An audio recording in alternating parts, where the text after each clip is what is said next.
Ahibati fillah, entah perjumpaan yang keberapa kita di masjid ini, tapi yang jelas bahkan di tahun ke-9 Hijriah, karena ghanimahnya melimpah, boleh antum nanti bagi waris ya, anak kasih hadiah. Karena ghanimahnya melimpah, ya mungkin ketika perang Khaybar itu benar-benar para sahabat mendapatkan sedikit kesenangan dunia. Bahkan Rasulullah Sallallahu Alaihi Wasallam juga mendapatkan satu negeri Fadak ya, di mana beliau dapat memberikan nafkah kepada keluarganya, tidak seperti sebelumnya. Taraf hidup para sahabat meningkat, artinya kesejahteraan mereka mulai meningkat. Baik, selain itu, nah, iya Allah banyak memberikan nikmat. Apa nikmatnya gitu? Nah, sudah berjaya. Apa bukti berjayanya? Sudah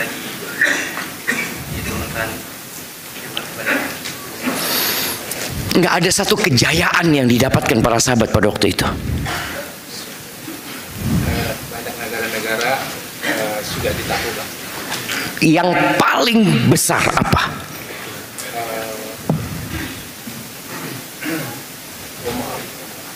Romawi. Oh belum. Nah, anak kasih hadiah tuh. Enggak apa-apa. Mumpung banyak hadiahnya kita bagi-bagi kan cuma. Kasih buat yang belakang tadi. Nah, satu lagi terakhir. Fathu Makkah. Oh, Masya Allah. Iya, ini kejayaan yang Allah berikan kepada umat Islam pada waktu itu. Musuh bebuyutan mereka itu, yang selama ini perang Badar, perang Uhud, perang Khandaq sama siapa Nabi SAW? Sama Mekah. Dan Mekah sudah ditaklukkan. Jadi para sahabat merasakan kenyamanan. Udah, mau ngapain lagi? Ya udah kita santai sekarang. Ketika mereka santai, Allah perintahkan kepada mereka untuk memerangi Romawi, yang selama ini pasukan terbanyak yang dihadapin umat Islam itu ya 10.000 lah jemaah. Mereka harus menghadapi pasukan yang di beberapa riwayat disebutkan dengan jumlah 200.000. Nggak ada kata santai. Makanya di surat At-Taubah Allah berfirman, ya ayyuhalladzina amanu, di ayat 38 ya.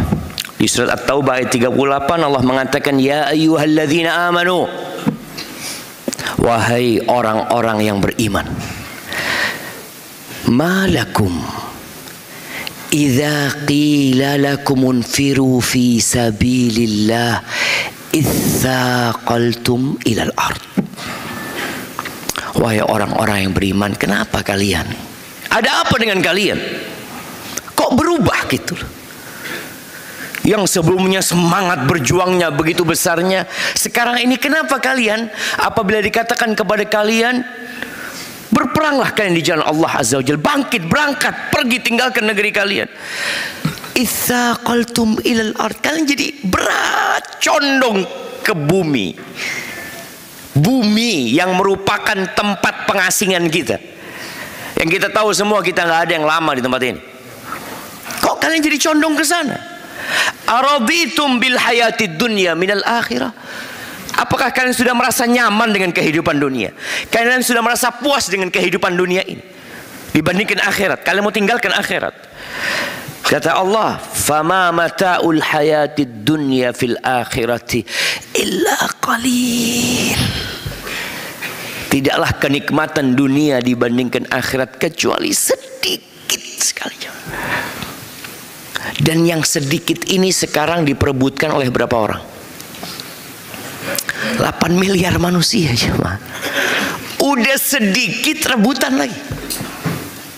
Ada apa sama kalian? Gitu. Ini tahun ke-9, bayangin jemaah ya. Mereka mau ditinggal sama Nabi SAW. Karena Rasulullah SAW, kapan Nabi meninggal? Antum? Tahun ke-10, kurang 1. Iya, tahun ke-11 Nabi meninggalkan mereka. Artinya Rasulullah SAW meninggalkan mereka dalam kondisi sahabat paling sempurna. Nggak ada yang ditinggal sama Nabi SAW. Bahkan berkaitan dengan godaan dunia ini, subhanallah, Allah ingatkan mereka, ada apa sama kalian? Rasulullah SAW juga bersabda, beliau mengatakan, ad-dunya, inna dunya hulwatun khadirah. Allah jamaah, dunia ini manis dan hijau. Semakin kesini semakin manis dan semakin hijau. Manis rasanya, hijau warnanya. Ketika anak masih SD, di kampung kita itu masih banyak rumah yang lantainya tanah lantainya. Ada seorang wanita tua rahimahullah yang anak sering digendong sama dia. Rumahnya itu dari bambu, dari dinding bambu dan tanah. Kemudian menjadi lebih baik lagi, lantainya dari tegel, ubin yang 20 kali 20, yang warnanya kuning, abu-abu, kebanyakan kan abu-abu lah. Kita lihat ya, udah seneng orang, wow, rumah pakai ubin. Kalau yang miskin pakai plester, udah mulai di plester. Dan bagaimana bangganya mereka kalau plester itu habis dipel, kemudian dikilapkan. Pakai apa? Pakai ampas kelapa, masih ingat tuh. Oh, masya Allah, seneng lihatnya itu jemaah. Masih ada itu? Gak ada. Berubah, masih ada. Di mana? Di kampung. Yang di kampung pun akhirnya berubah jadi tadi ubin ya, yang 10, 20 kali 20. Kalau orang lebih kaya jadi 30 kali 30. Tahu-tahu muncul keramik. Allah, orang ngelihat keramik. Dulu keramik itu hanya untuk hiasan dinding. Tahu-tahu keramik itu diinjak sama kaki mereka. Diinjak sama. Selesai keramik muncul apa? Apa? Granit. Oh, muncul granit. Orang, ya Allah ya, anak lihat manusia itu. Anda kan tanya, apa bedanya keramik sama granit? Anda ngomong, Ustaz, kalau granit itu jarak antara satu granit satu persis banget, jadi nggak ada, jadi cuma dikit. Oh gitu ya. Terus jamaah, manusia berinovasi agar dunia ini semakin indah di hadapan dia. Kita dulu mandi, pada waktu SD, yang namanya ngaji itu, kalau mau wudhu harus sumur, nimba, pakai kerekan itu. Kan anak-anak sudah nggak ngeliat itu. Anak minta Masjid Ukhuwah ini menyediakan itu, supaya anak-anak tahu capeknya mbahnya dulu ya. Karena dia taunya sekarang, Allah masjidnya bagus. Oh dulu kita gantian, megangin timbanya, gantian yuk. Kalau enggak timbanya dilobangin. Ingat antum? Supaya keluar airnya. Sekarang tinggal buka keran. Masya Allah. Jadi benar-benar kenikmatan dunia itu semakin menjadi-jadi. Kalau dulu aja di tahun ke-9 Hijriah Allah tegur para sahabat Nabi, bagaimana dengan kita sekarang? Kita kayaknya semakin cinta sama dunia, semakin terbuai dengan dunia ini. Bahkan sebagian ulama mengatakan kalian itu merasakan kenikmatan dunia yang tidak pernah dirasakan oleh Fir'aun dan Qarun. Sekaya-kayanya orang zaman dulu, ketika musim panas bisa pakai AC? Nggak ada mereka. Kipas ya, dikipasin mungkin. Baik, bisakah mereka di musim panas menikmatin es dawet? Oh, Fir'aun pernah nggak makan es dawet jemaah? Wow, sama es dawet ada jemaah. Walaupun dia bisa membeli Mesir semuanya, milik dia, tapi kenikmatan itu nggak ada. Dulu yang namanya naik pesawat itu hanya orang kaya. Allah, kalau lihat pesawat ya, ingat waktu SD tuh melihat pesawat terbang, minta apa? Minta duit. Karena bayangan kita ini orang kaya banget ini. Hanya mereka bisa lemparkan duit dari sana, dari bayangan kita. Sekarang all can fly. Semua bisa terbang sekarang. Itu dirasakan. Sampai kuli-kuli terbang. Kuli bangunan jamaah, dia kerjanya hanya kuli bangunan. Terbang naik pesawat. Kemana bapak? Mau berangkat ke Makassar. Masya Allah. Kerjanya apa? Kuli. Masya Allah ya. Ada kenikmatan tuh. Dulu mereka harus naik kapal laut. Sekarang masih ada yang naik kapal laut, tapi kapal lautnya sudah pakai AC ya. Anak pernah tahun berapa itu? Tahun 96 mungkin. Kapal laut dari Surabaya ke Kalimantan. Kita sudah dapat kamar-kamar dan kasur gitu jemaah ya. Tahu-tahu malam pengumuman, ya yang mau ke kafe atau apa ada di atas itu silahkan ke atas kata dia, dan harus pakai sepatu. Itu orang-orang, aduh aku nggak punya sepatu kata dia. Mereka pun di atas kapal laut itu ada hiburan buat mereka jemaah. Artinya benar-benar manusia yang dibuai dengan kenikmatan-kenikmatan yang padahal kenikmatan itu dibandingkan dengan akhirat qalil, sedikit sekali. Maka Nabi SAW mengatakan, inna dunya hulwatun khadirah, sesungguhnya dunia itu manis dan hijau, wa innallaha mustakhlifukum fiha, dan Allah menjadikan kalian khalifah di dalamnya. Ingat kalimat khalifah ini sesuatu yang digantikan dengan selanjutnya jangan. Antum mati digantikan dengan generasi selanjutnya. Jadi kalimat khalifah itu membuat orang sadar, oh aku ini menggantikan yang sebelumnya. Sebentar lagi aku akan digantikan. Seperti itu. Fayanzur kaifa ta'malun. Maka Allah akan melihat kalian amalnya seperti apa gitu. Wattaqun nisa, fattaqud dunya wattaqun nisa. Kalian berhati-hati dengan dunia. Wattaqun nisa, berhati-hati dengan wanita. Wanita itu bagian dari kenikmatan dunia. Nabi SAW mengatakan, inna dunya mata', sesungguhnya dunia itu kesenangan. Wa khairu mata'id dunya, sebaik-baiknya kesenangan dunia apa? Al-mar'atu salihah, istri yang salihah. Tapi di hadis ini Nabi SAW mengatakan, wattaqud dunya wattaqun nisa. Hati-hati sama perempuan.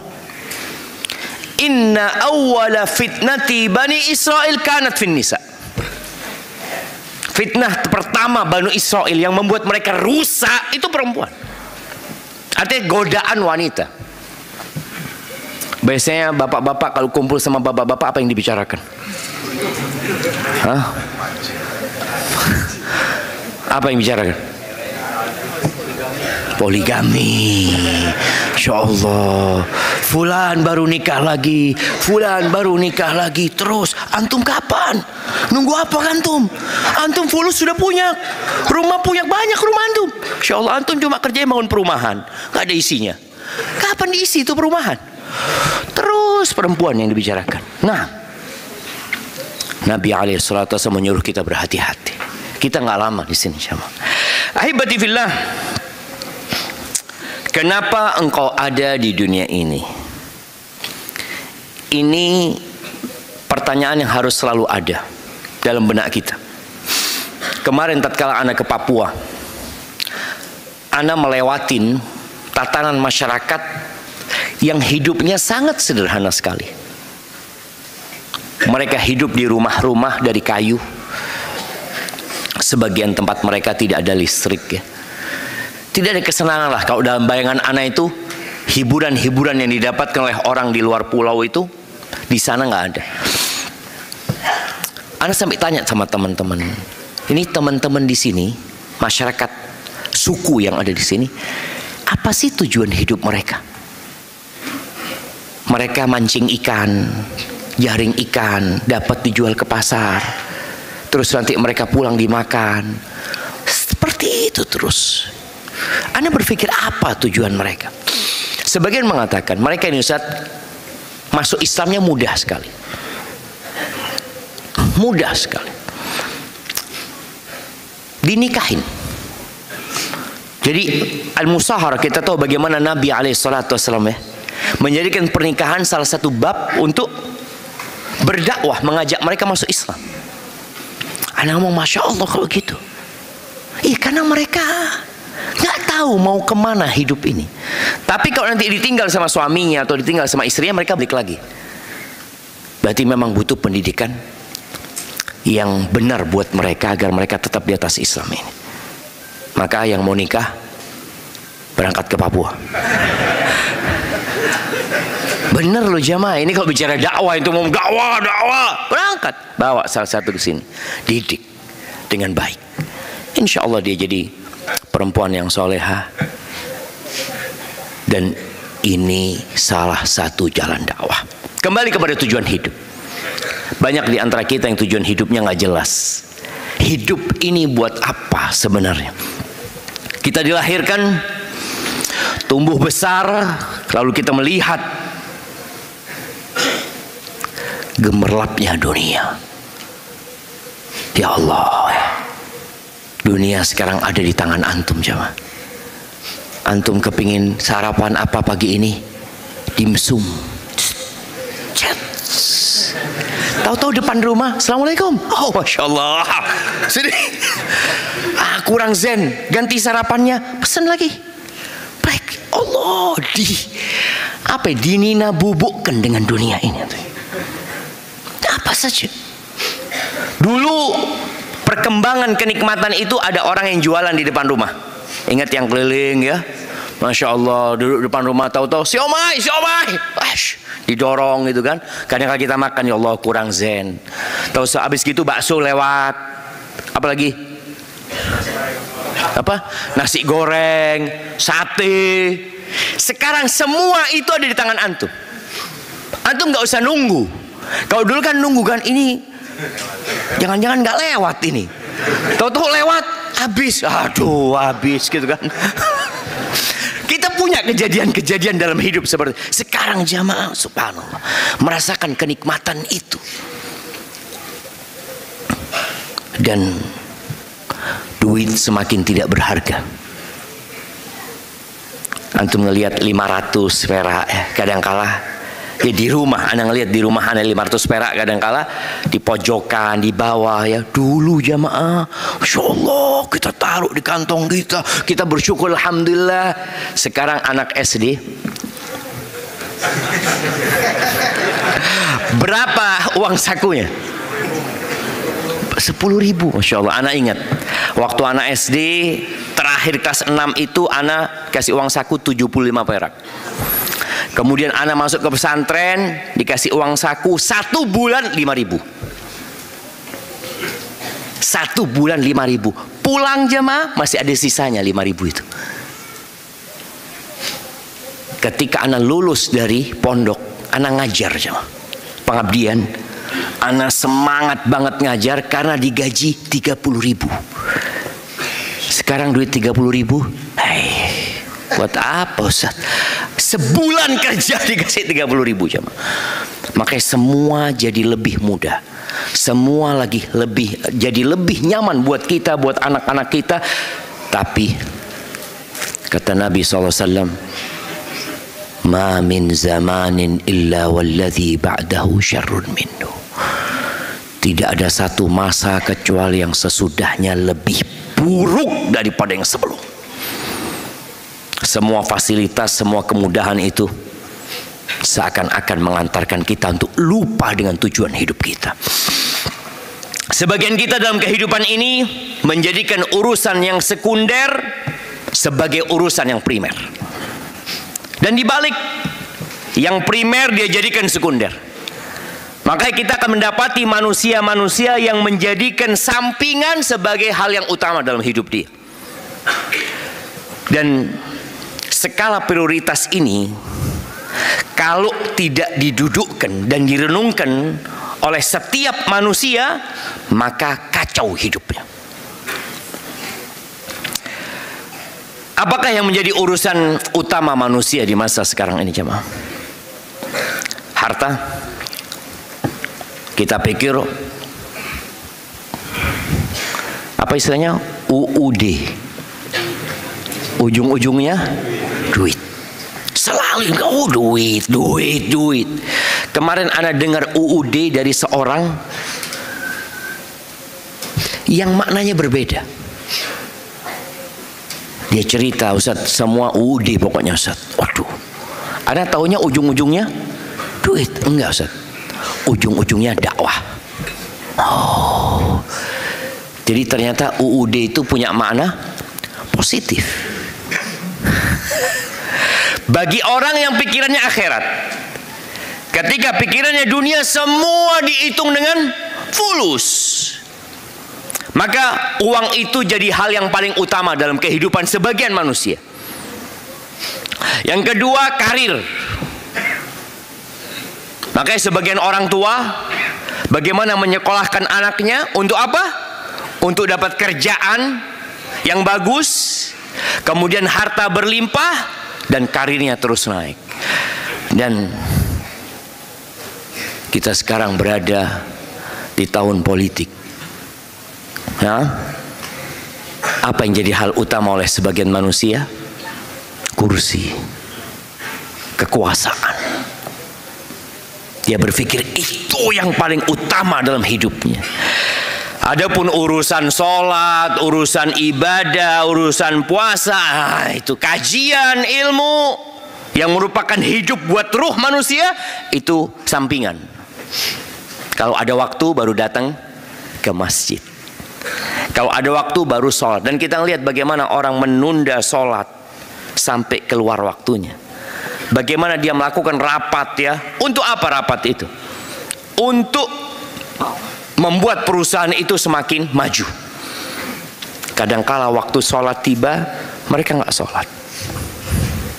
Dan kita melihat kalau ada seorang yang izin di rapat itu, maaf saya mau sholat dulu, boleh nggak? Jangan dulu, masih rapat.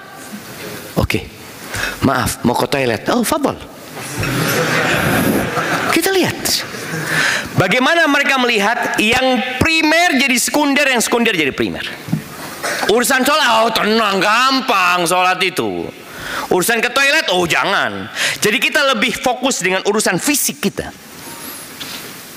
Orang lebih fokus dengan urusan penampilannya daripada urusan hatinya. Itu sekarang. Ana tadi malam ngobrol sama putri Ana di kamar. Biasalah anak-anak itu kepingin eksis di media sosial, ya, ini itu macam-macam. Ana ngomong wanita itu boleh eksis di media sosial, tapi dengan 3 hal. Yang pertama, keahlian dia. Yang kedua, keterampilan dia. Yang ketiga, keilmuan dia. Bukan dengan fisiknya, bukan dengan penampilannya. Lah, dia menjual diri akhirnya. Ketika yang dia lakukan hanya penampilan, apalagi sekarang ya dengan adanya media yang ada, orang itu hanya goyang-goyang kepala, kasih tanda gini, nanti miring kanan, miring kiri. Allah, apa yang dia berikan kepada masyarakat? Subhanallah jemaah. Itu sekarang yang diperhatikan oleh manusia adalah penampilan. Kita pun kalau pilih baju yang bagus, lupa bahwa yang dilihat sama Allah adalah hati kita. Lupa bahwa baju kita yang kita pakai akan dilepas selama-lamanya. Sebagian orang itu bajunya nggak bisa dilepas jemaah. Ketika dia mati harus digunting, bajunya digunting. Nggak penting baju ini sebenarnya. Kenapa? Karena engkau akan berjumpa dengan Allah dalam kondisi telanjang. Pakaianmu nanti, amalanmu yang kau lakukan. Ahibati billah, Di surat Yunus ayat 58. Apa yang menyebabkan orang gembira? Prestasi apa yang menyebabkan orang itu bergembira? Bahkan dia mungkin bikin status di WA, status di IG-nya, kemudian dia sebarkan kepada umat manusia. Biasanya urusan dunia. Di surat Yunus ayat 58 Allah mengatakan, "Qul bifadlillahi wa birahmatihi fabidzalika falyafrahu huwa khairun mimma yajma'un." Allah Azza wa Jalla memerintahkan kita untuk bergembira. Karena tidak ada sesuatu yang lebih disukain oleh iblis dan bala tentaranya daripada membuat muslim itu bersedih. Seorang muslim yang bersedih biasanya nggak akan produktif. Dia hidup dengan masa lalu dia. Kemudian dia duduk merenung, disuruh bekerja nggak bisa, disuruh ini itu nggak bisa. Di sini ada perintah untuk bergembira. Dengan apa bergembira? Allah sebutkan bifadlillah, dengan karunia Allah Azza wa Jalla. As-Sa'di mengatakan karunia Allah ini Al-Quran. Beliau katakan alladzi huwa a'zamu ni'matin wa minnah. Quran itu adalah pemberian dan karunia dan nikmat yang paling agung yang Allah karuniakan kepada hamba-hambanya. Quran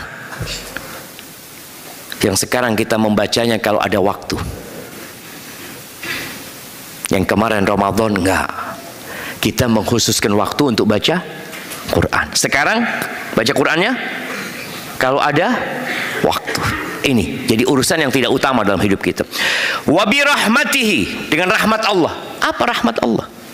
Disebutkan oleh beliau ad-din wal iman wa ibadatullah wa mahabbatuh wa ma'rifatuh.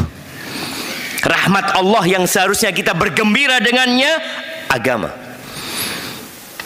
Ketika agama antum terjaga, ketika antum bisa terhindar dari makan haram, ketika antum bisa berada di tempat yang tidak dimurkai Allah Azza wa Jalla, itu nikmat loh. Sebagian kita itu kerja di tempat yang penuh dengan kemaksiatan. Memang kerjaannya halal, tapi Ustaz, ya Allah, tiap hari ana melihat itu kemaksiatan. Sebagian kita bekerja di tempat yang simbol-simbol kesyirikan dia lihat ya. Maka Allah katakan dengan agama, iman, ibadah kepada Allah, engkau bisa beribadah nih, bisa datang kajian, antum banyak-banyak bersyukur, mengatakan alhamdulillah ana datang kajian tadi, alhamdulillah. Walaupun sebagian orang ana lihat sudah mulai memejamkan mata di tempat kajian ini. Tapi alhamdulillah Ustaz, ana tadi kajian ya seperempat lah dapat. Seperempat. Tapi nikmat, tetap bisa menikmatin. Kemudian wa mahabbatin, kau bisa cinta sama Allah. Kau bicara cinta sama Allah, ketika kau dikasih dua pilihan akan tampak cintamu. Kau lebih cinta dunia atau cinta Allah Azza wa Jalla. Ketika ditawarkan kepada engkau sebuah pekerjaan yang di situ ada unsur kemaksiatan dengan gaji yang lebih tinggi, atau posisimu tetap di posisi itu tapi gajimu tetap, kau selamat agamamu, mana engkau yang akan pilih? Ketika engkau pilih Allah, itu nikmat. Tapi tatkala engkau pilih dunia dan engkau bergembira karena dapat gaji yang lebih banyak, jabatan yang lebih tinggi, kata Allah di akhir ayat ini, huwa khairun mimma yajma'un. Itu karunia Allah, itu rahmat Allah, itu Al-Quran, itu agama, itu iman, lebih baik dari apa yang dikumpulkan oleh manusia. Itu lebih baik. Jadi kalau mau bergembira antum, jangan lupa bergembira dengan nikmat agama dan ketaatan kepada Allah Azza wa Jalla. Malam hari antum coba duduk merenungkan, hari ini ana dapat nikmat apa? Alhamdulillah, tadi ana bangun tidur, ana bisa baca alhamdulillahilladzi ahyana ba'da ma amatana wa ilaihin nusyur. Alhamdulillah, tadi ana masuk toilet, ana bisa ingat sama doa masuk toilet. Keluar toilet, ana alhamdulillah tadi bisa baca ghufranak. Tadi ana masuk masjid bisa berdoa. Terus terang ana sendiri kadang-kadang masuk masjid, sampai masjid ya Allah, gak baca doa tadi ana masuk masjid. Apalagi kalau sedang ngobrol sama temen ya, tahu-tahu udah masuk masjid ya. Terus tadi sholat, alhamdulillah tadi sholat imam baca apa ya rakaat pertama ya? Nah, baca apa tadi imam rakaat pertama? Wadduha. Nah ini kan, ini sholatnya cuma 1 rakaat berarti. Fadhil kasih hadiah. Dia sholatnya cuma 1 rakaat, karena wadduha itu di rakaat kedua kan? Nah, itu rakaat berarti antum baru sadar wadduha. Oh wadduha. Bismillah. Alhamdulillah. Iya, Anda merasakan jemaah. Anda kadang-kadang sholat itu, ya Allah, tadi rakaat pertama baca apa imamnya? Kita memang nggak hadir.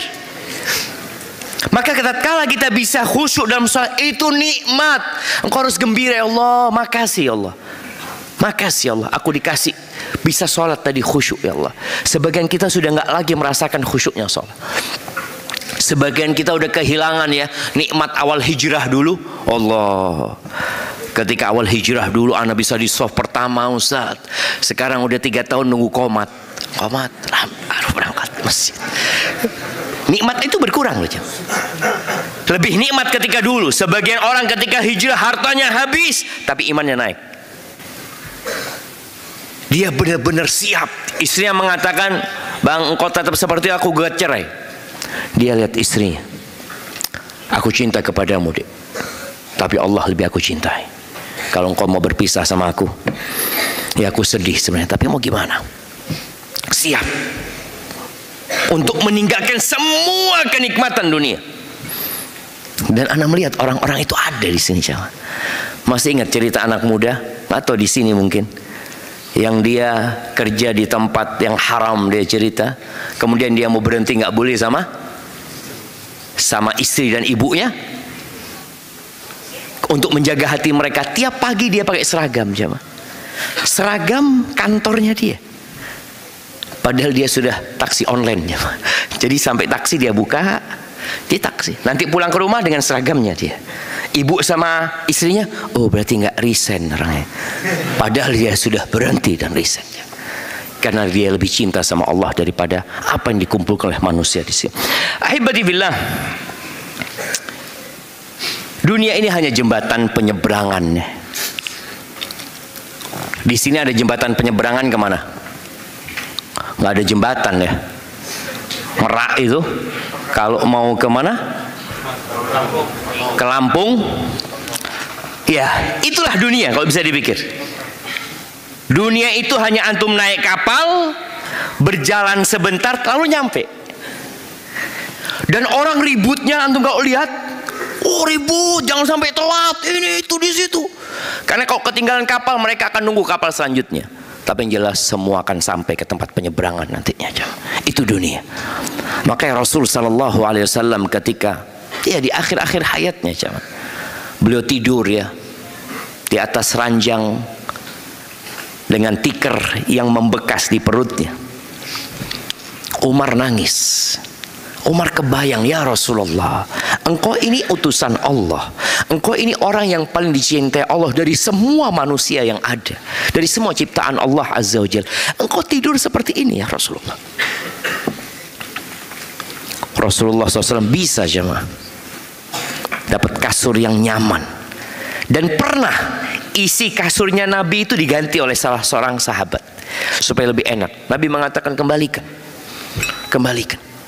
Beliau mengatakan kepada Umar bin Khattab, mali walid dunya, apa urusanku sama dunia ini Umar? Apa? Innama mathali wa mathalud dunya karakibin. Permisalanku dengan dunia ini seperti seorang yang sedang naik kendaraan. Istadalla tahta syajarah, kemudian dia berteduh di satu pohon. Thumma raha wa tarakaha, kemudian dia pergi meninggalkannya selama-lamanya. Dan Nabi meninggalkan dunia selama-lamanya, jemaah. Ahibati fillah, tidak ada larangan antum untuk menjadi orang kaya. Rasulullah SAW tidak melarang sahabat kaya, tidak melarang Utsman untuk jadi orang kaya. Tidak melarang Abdurrahman bin Auf untuk menjadi konglomerat ya. Enggak. Tapi tetap ambisi nggak boleh dunia. Kegembiraan nggak boleh dunia. Masalahnya masalah hati. Jadi ketika antum melihat ada orang datang kajian naik mobil mewah, kira-kira apa yang akan terbetik di hati antum? Yang pertama, antum ingin seperti dia. Allahu Akbar, fulus orang ini kata. Yang kedua, antum akan mencela dia. Ini orang duniawi banget. Iya. Kalau antum tidak ingin, antum terus orang yang zuhud, antum akan mencela dia. Gimana sih? Ahsan sumbangkan ke masjid ini. Butuh berapa duit? Nah, jemaah, masalah itu masalah hati. Makanya tatkala seorang sahabat Nabi mendengar hadis dari Rasulullah SAW tentang kesombongan,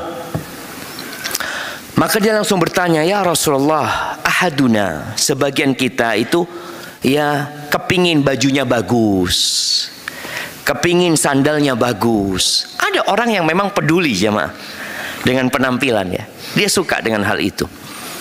Boleh enggak? Kata Nabi SAW, innallaha jamilun yuhibbul jamal. Sesungguhnya Allah itu maha indah dan cinta dengan keindahan. Al-kibru batarul haq wa ghamtun nas. Sombong itu menolak kebenaran dan meremehkan orang lain. Jadi nggak apa-apa. Jadi antum kepingin punya jam yang bagus ya. Soalnya kalau bicara jam, contoh, anak dulu sempat debat sama kakak kelas ya di Medina. Dia beli jam waktu itu harga 150 real. Ini mahasiswa kalau beli jam 150 real itu udah orang kaya jemaah. Berapa 150 real? Ya 600 ribu. Ana beli jam waktu itu 15 real. Berapa? 60 ribu. Ana ngomong sama dia, bang, apa bedanya jam ana sama antum? Kan waktunya sama kan? Apa kalau harganya 150 real jadi waktunya bisa 25 jam? Nggak ada. Tetap ya beda lah kata dia. Ini kan lebih bagus macam-macam. Setelah berpikir, oh iya nggak apa-apa sebenarnya. Nggak apa-apa. Nah, sekarang anak ketemu sama orang di Madinah waktu itu. Keluar dari masjid waktu Ramadan kalau nggak salah. Ramadan apa enggak, pokoknya pas habis berbuka dia keluar dari masjid jamaah, jamnya hilang karena keramaian itu. Ada kayaknya yang ngambil jamnya dia. Tanya sama seorang ustadz, berapa harga jamnya bang? Oh enggak mahal ustadz, kata dia. Berapa bang? Cuma 200 juta. Kita ini mahasiswa dengan 200 juta enggak mahal. Oh ini orang waras apa enggak? Dalam bayangan kita, cuma kan dia kelasnya beda jamaah. Kelasnya beda. Anak ketemu lagi sama orang, dia cerita, Ustaz, abana itu punya pelabuhan di Kalimantan, Ustaz. Dulu dia cerita. Ya seharinya kotor itu Ustaz 500 juta lah Ustaz. Ya pantas beli jam 200 juta nggak mahal ya mah. Sehari 500 juta dia dapat ya mah. Jadi kelasnya tadi kita jangan melihat ketika orang punya mobil bagus, barang bagus, lalu kita mengatakan oh ini orang ini duniawi. Enggak. Yang dia lakukan tidak terlarang. Tapi hatinya yang harus dijaga. Jangan sampai ambisinya dunia, jangan sampai melakukan itu hanya untuk pamer dan merendahkan orang lain, itu bermasalah. Walaupun hidup sederhana lebih baik. Kemarin haji, ini akan ana ceritakan hal ini supaya antum jangan sampai selalu suudzon sama orang yang pakai baju bagus ya. Kemarin ada orang haji sama kita, Masya Allah sederhana banget dia cuma. Kalau bicara tas yang dia pakai, tas lokal, lokalan Indonesia. Bajunya, ya dia pakai baju Samasa atau apa. Nah kemarin lihat dia, ya harganya berapa? Murah. Dia ngomong, Ustadz, ana punya sisa uang zakat saat Ramadan kemarin Ustadz. Ana kepingin buat beasiswa loh Ustadz. Anak-anak yang nggak mampu. Bismillah bang, di kampus kita STD, ana kasih rekening. Dia ngomong, Ustadz sudah ana transfer Ustadz. Tahu anak lihat berapa? 1 M ya, Pak. Sisa zakatnya, anak lihat orangnya, aduh, anak pikir dia kirim 20 juta gitu ya, mah 1 M dia kirim, ini sisa zakatnya. Berapa kira-kira zakat dia? Coba antum hitung. Tapi tadi artinya ada orang yang mungkin suka dengan penampilan, dia pakai baju bagus, nggak apa-apa, tapi hidup sederhana lebih baik. Makanya Nabi SAW mengajarkan untuk hidup sederhana. Antum supaya tidak terlalu tertipu dengan dunia, sekali-kali antum jalan tidak pakai sandal. Berani antum masuk mall nggak pakai sandal? Iya, minas sunnah itu jamaah. Al-ihtifa ahyana. Sekali-kali nggak pakai sandal. Masuk ke mall antum, dilihatin sama orang. Pas keluar, toto naik Alphard antum, loh, ini orang nggak pakai sandal tapi naiknya Alphard. Iya, sedang berusaha untuk menjadikan dunia ini sesuatu yang remeh buat kita. Bukan ambisi kita dunia. Maka dari doa Nabi SAW beliau mengatakan, wala taj'alid dunya akbar hammina wala mablagha ilmina. Itu hampir sering Nabi kalau bermajlis dengan para sahabatnya. Sampai kata Ibnu Umar, jarang Nabi meninggalkan hal itu. Kita yang sering dengar doa penutup majelis, subhanakallahumma wa bihamdika. Ini ada doa lain. Nabi kalau bermajelis mau pisah sama para sahabatnya, beliau berdoa, Allahumma qsim lana min khasyatika ma tahulu bihi bainana wa baina ma'asik. Di antara isi doanya, wala taj'alid dunya akbar hammina wala mablagha ilmina. Jangan jadikan dunia itu ambisi kita yang paling besar. Jangan sampai ilmu kita hanya untuk cari dunia. Itu yang dikhawatirkan. Jadi masalahnya semua masalah di sini. Alhaakumut takatsur. Kalian disibukkan dengan berbanyak-banyakan harta. Ada orang yang sampai waktunya kebutuhannya terpenuhi. Ana pernah ditegur sama orang Kashmir. Dia mahasiswa juga pada waktu itu. Ana beli hiasan pedang 2 gitu dari Kuningan. Ketika anak beli itu, anak tahu di rumah, dia datang ke rumah. Dia ngomong, Syafiq, ente sekarang sudah aksesoris. Dulu bicara perut. Iya, kita mahasiswa dulu bicara apa yang mau kita makan.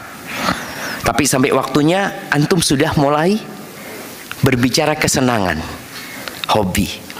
Piara ikan di akuarium, itu sudah hobi. Piara kucing, piara burung. Orang sudah selesai, antum sudah selesai kebutuhannya, alhamdulillah sudah selesai semua. Anak sudah bisa untuk yang aksesoris, yang untuk pelengkap saja buat dia. Tapi jangan sampai orang itu sibuk dengan yang lengkap, perlengkapan ini dengan aksesoris, dapurnya nggak ngebul jemaah. Ada istri-istri yang marah sama suaminya. Allah Ustaz, suami aneh Ustaz, Masya Allah, sama burungnya tiap pagi dimandikan, kasih makan. Kita ini telur belum ada Ustaz. Tahu-tahu pulang kerja digoreng sama istrinya burungnya tuh. Karena dia perlu makan jemaah. Tadi jangan sampai antum sibuk dengan yang perlengkapan yang menjadi kewajiban antum tidak antum lakukan. Begitulah dengan dunia ini. Rasulullah SAW bersabda, ad-dunya mal'una. Jadi kalau antum baca hadis-hadis tentang dunia itu, beliau menggambarkan dunia ini sesuatu yang remeh sekali. Mal'unun ma fiha, semua yang dalamnya terkutuk. Pengecualian ini yang harusnya antum sadar, itu yang harus anda cari dalam kehidupan ini. Illa dzikrullah wa mawala. Mengingat Allah, ketaatan kepada Allah, datang kajian nih, ini yang tidak terlaknat. Wa alimun au muta'allim. Yang kedua, orang yang alim, berilmu tentang agama, tentang akhirat, atau orang yang belajar. Jadi posisi kita ini kalau ingin tidak terlaknat, jangan tinggalkan majelis ilmu. Selalu antum dalam posisi, ana mungkin nggak bisa jadi ustadz, oke, antum jadi orang yang terus belajar. Dan antum punya satu kewajiban, menyampaikan kepada orang lain. Menyampaikan. Karena Rasulullah SAW ketika beliau haji Dikumpulkan semua sahabat itu dari berbagai penjuru negeri. Setelah dikasih nasihat sama Nabi SAW, Nabi mengatakan, liyuballighi syahid minkumul ghaib. Yang hadir sampaikan kepada yang tidak hadir. Nah, itu tugas antum. Nggak semua orang hadir ke Masjid Ukhuwah ini, terbatas tempatnya. Nggak semua orang kenal sama Masjid Ukhuwah. Tapi antum yang ada di Masjid Ukhuwah, yang kemudian pulang nantinya, paling tidak satu orang menyampaikan kepada satu orang. Satu-satu. Kalau yang hadir sekarang 100, jadi berapa? 200. Itu yang kurang dari kita, jangan. Kalau antum punya grup keluarga, antum punya grup kerja, tahu-tahu antum mengatakan, ana tadi hadir kajian pagi di Ukhuwah, kesimpulannya 1, 2, 3, 4. Apa kata orang? Ini bukan grup kajian. Nah, itu dunia. Mereka beranggapan kajian ini bukan hal yang penting buat mereka. Bahkan buat mereka kajian itu merusak. Kajian itu mengganggu kenikmatan mereka. Sampai digambarkan oleh seorang syekh bagaimana seorang suami nih, yang dia naik mobil sendirian. Tahu-tahu di tengah jalan dia beristri. Istrinya naik mobil. Dan punya anak ya. Dalam perjalanan ada yang nyetop. Yang nyetop ingin naik ke mobil itu. Dengan pakaian yang indah ya, yang menyenangkan. Ditanya, antum siapa? Kata dia, ana harta, boleh ikut. Gak usah musyawarah sama istrinya. Bismillah, naik. Tengah jalan lagi ada yang nyetop lagi. Antum siapa? Ana jabatan. Gimana? Oh, naik. Terus dia kumpulkan di mobil dia, dunia ini jemaah. Tahu-tahu nanti di akhir ada orang sepuh jemaah, jenggotnya udah putih, nyetop. Berhenti juga mobil ini. Kamu siapa? Saya agama, kata dia. Saling noleh suami istri. Gimana? Agama boleh naik enggak? Kalau sudah agama naik, haram, enggak boleh ini itu, kata dia. Kata istrinya, jangan dulu bang, jangan dulu, nanti lah insya Allah kita sampai waktunya dia boleh naik. Udah ditinggal. Tahu-tahu suaminya mati, istri yang menggantikan kendali, dan tidak pernah ada agama dalam mobil itu. Itu yang terjadi dengan saudara-saudara kita banyak jamaah. Tugas antum sampaikan kepada mereka. Antum akan dicela, antum akan dibenci, nggak apa-apa. Kadang-kala kita ingin semua orang suka sama kita, nggak bakalan bisa. Antum kalau jadi orang paling jahat, orang yang paling baik akan benci sama antum. Kalau antum jadi orang terbaik, orang paling jahat akan benci sama antum. Itu sunnatullahnya. Maka jangan pernah berpikir mencari keridhaan manusia. Kemudian kita tahu Allah berfirman di surat Ar-Rahman ayat 26 sampai 27. Kullu man 'alaiha fan. Kullu, semua yang ada di atas bumi ini fana.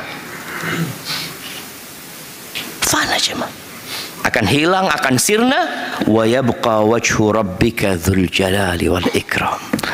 Yang tetap itu wajah Allah yang maha agung, yang maha mulia. Maka carilah yang kekal dan abadi agar engkau dikasih kekekalan dan keabadian oleh Allah SWT. Tapi memang ada orang yang keyakinannya dengan akhirat itu lemah. Harapan dia untuk berjumpa dengan Allah kadang-kala juga nggak ada.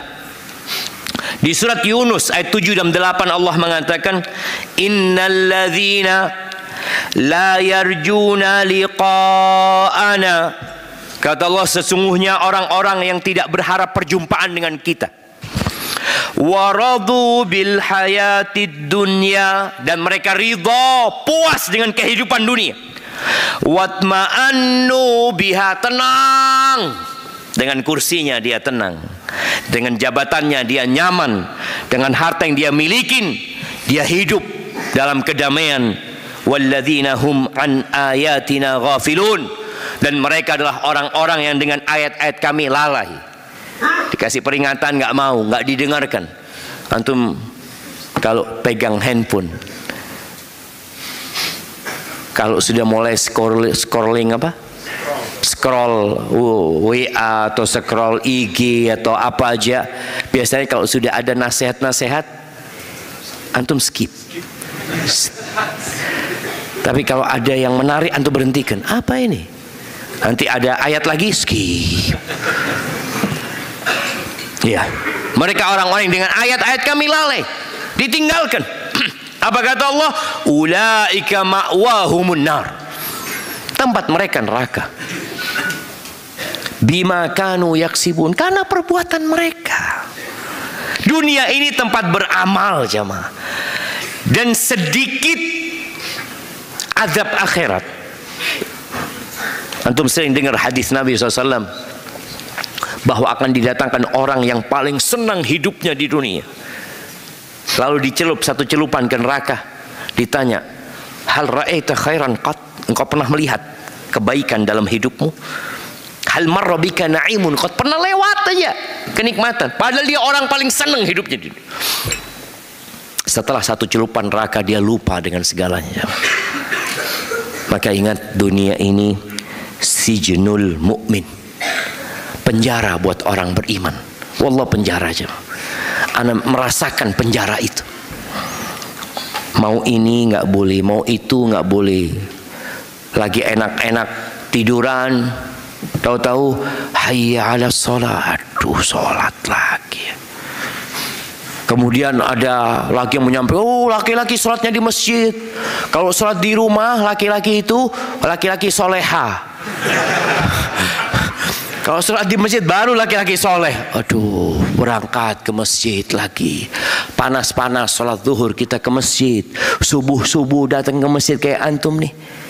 Datang dari tempat yang jauh. Hadhi dunia sijnul mu'min, penjara. Kalau antum di dunia tidak merasakan di penjara, bahaya. Ustaz, ana alhamdulillah sudah keluar dari penjara dunia, Ustaz. Oh, mati antum keluar dari penjara dunia. Tapi kalau antum masih hidup di dunia dan antum tidak merasakan di penjara, bermasalah sama antum. Makanya perlu ditransfer prinsip bahwa dunia ini penjara, sehingga orang itu tahu, enggak, insya Allah akan keluar. Iya, antum siap-siap keluar dari penjara. Siapa yang pernah masuk penjara? Anak kasih hadiah. Adalah jamaah. Ada yang pernah masuk penjara? Anak pernah masuk penjara jamaah. Tapi kajian antum, bukan di penjara. Anak lihat di Jember itu ada tulisannya, pintu gerbang itu pintu taubat. Jadi kalau keluar dari sana, tobat dia. Padahal dia keluar penjara, masuk penjara. Itu yang harus diingatkan. Antum keluar dari penjara sempit itu, kemudian antum keluar seakan-akan bebas, saya bebas. Enggak, antum di penjara. Cuma pagernya lebih luas lagi. Antum bisa merasakan hal itu. Kita di penjara, aturan-aturan yang begitu beratnya. Buat nafsu manusia berat aturan-aturan, padahal mudah sebenarnya. Antum lihat ketika puasa, gimana orang beriman ketika melihat yang lainnya pada minum es krim di pinggir jalan. Allahu Akbar. Kita cuma Allah, nanti nunggu maghrib anak lakukan itu. Artinya kita tahu ada waktunya kita bisa melakukan itu. Wahada penjara. Maka tolong selalu ingatkan kepada anak-anak kita, keluarga kita, kita sedang di penjara. Dan kita akan keluar dari penjara ini insya Allah menuju kenikmatan yang sebenarnya. Ahibati billah, sebagian orang menganggap kenikmatan dunia segala-galanya. Jabatan, kekuasaan, ya, harta, anak, wanita. Kata Nabi SAW dalam hadis yang diriwayatkan oleh Al-Hakim, Innallaha qasama bainakum akhlaqakum kama qasama bainakum arzaqakum. Sesungguhnya Allah membagi akhlak, karakter kalian itu seperti Allah membagi rizki. Maka antum kadang lihat ada fulan, ya Allah, fulan ini kok penyabar Ustaz ya, sabar banget dia, nggak pernah lihat dia marah.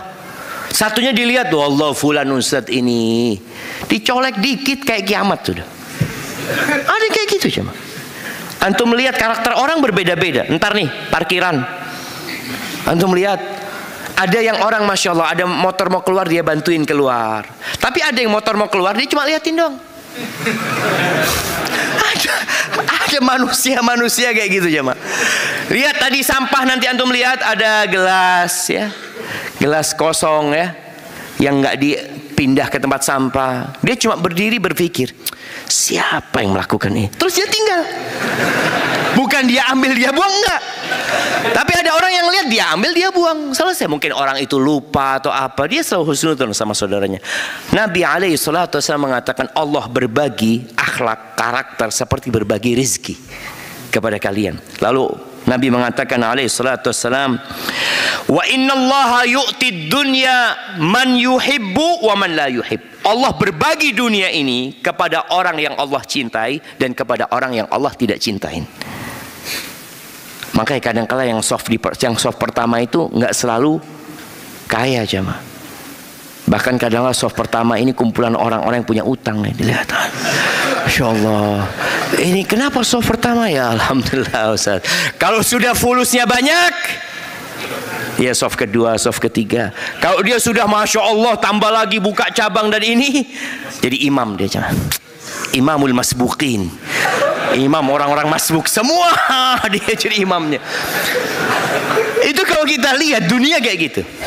Maka dikatakan di sini Allah berbagi dunia kepada orang yang Allah cintai dan kepada orang yang Allah tidak cintai. Jadi jangan sampai antum berkecil hati. Ketika antum ana ini sudah berusaha Ustaz, kerja keras tapi terus terang sampai hari ini utang belum lunas.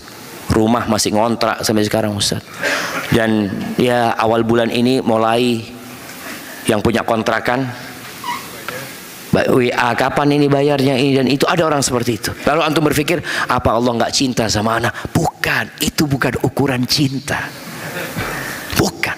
Rasulullah SAW meninggal dunia baju besinya digadaikan. Padahal beliau adalah makhluk yang paling Allah cintai. Bajunya digadaikan untuk makan jangan.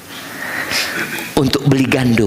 Maka sekali lagi jangan sampai antum merasa Allah kok nggak cinta sama anak setelah kenal manhaj ini, anak setelah belajar, setelah ngaji, kok anak semakin susah hidup anak Ustaz ya. Karena memang dunia ini bukan standar untuk mengetahui Allah cinta atau tidak, enggak.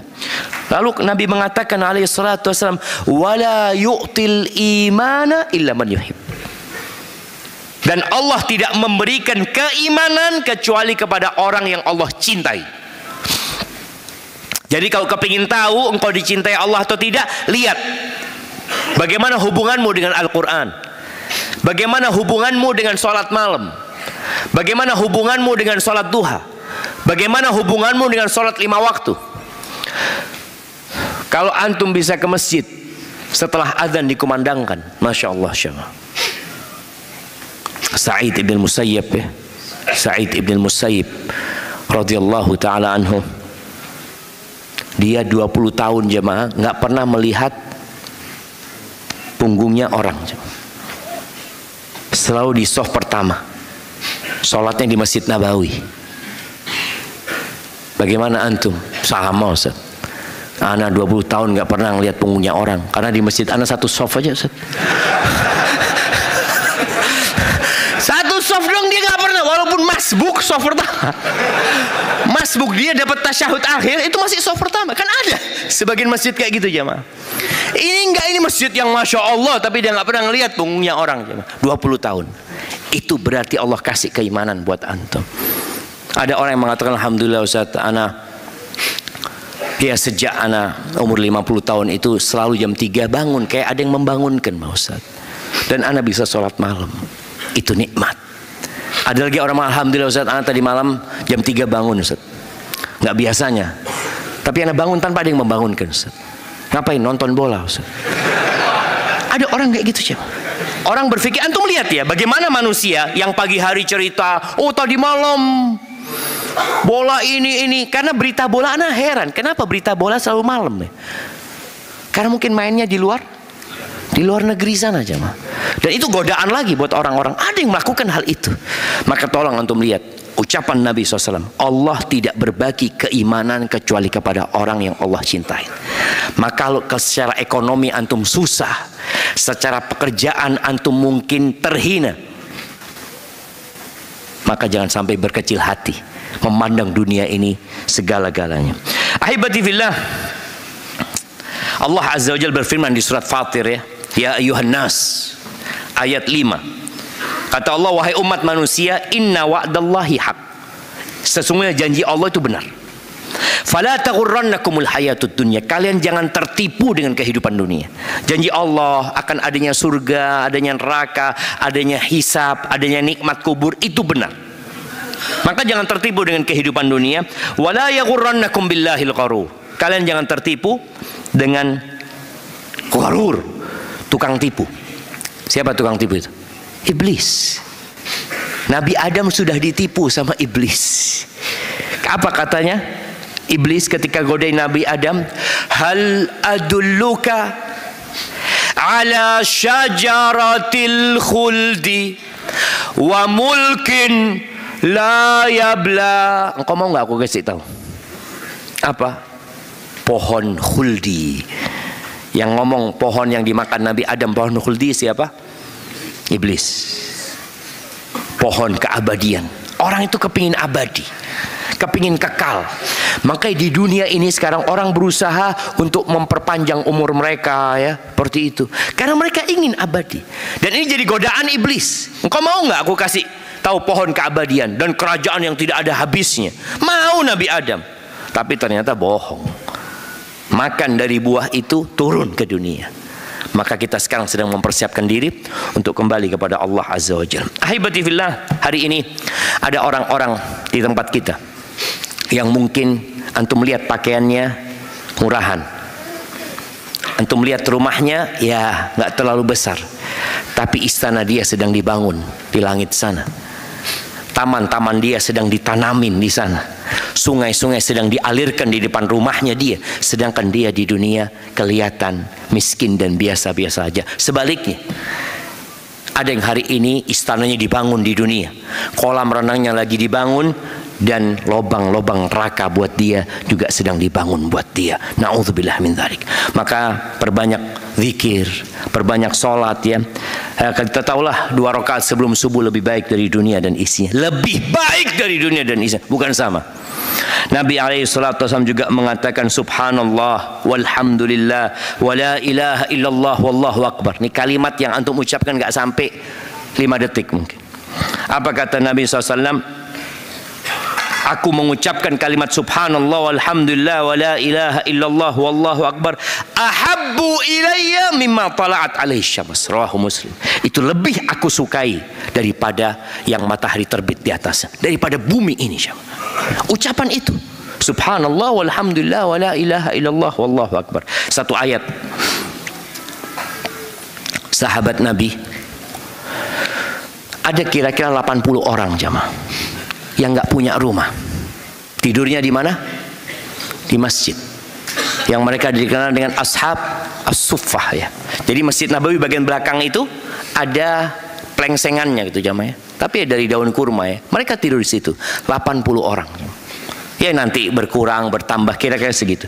Suatu hari katanya Uqbah bin Amir radhiyallahu anhu, kharaja Rasulullah sallallahu alaihi wasallam wa nahnu fis suffah. Nabi keluar dari rumahnya, kita pada waktu itu sedang ada di suffah sallallahu alaihi wasallam.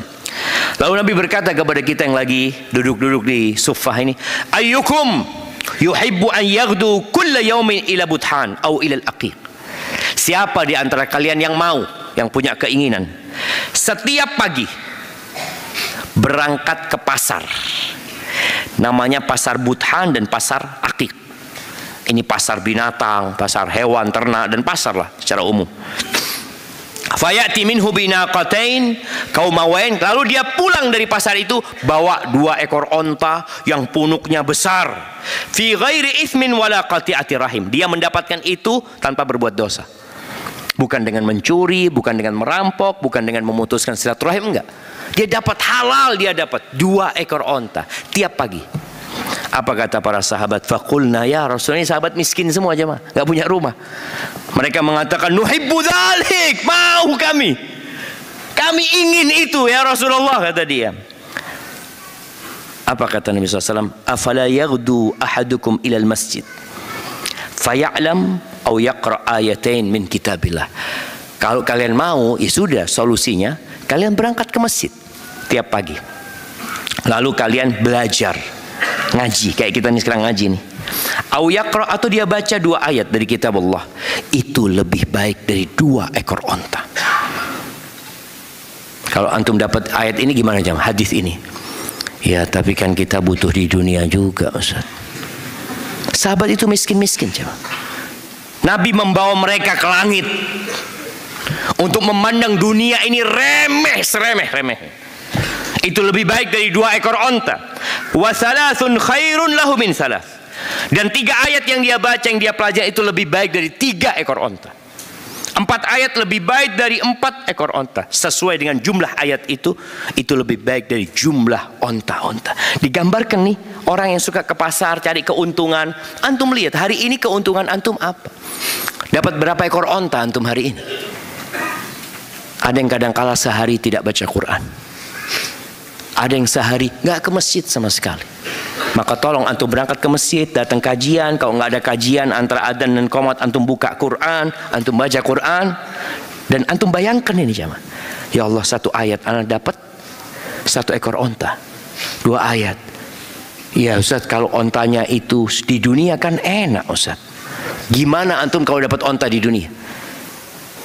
Baca hatam 1 Quran, antum dapat 6.000 ekor onta. Mau ditaruh di mana sama antum? Antum mau ditaruh di mana?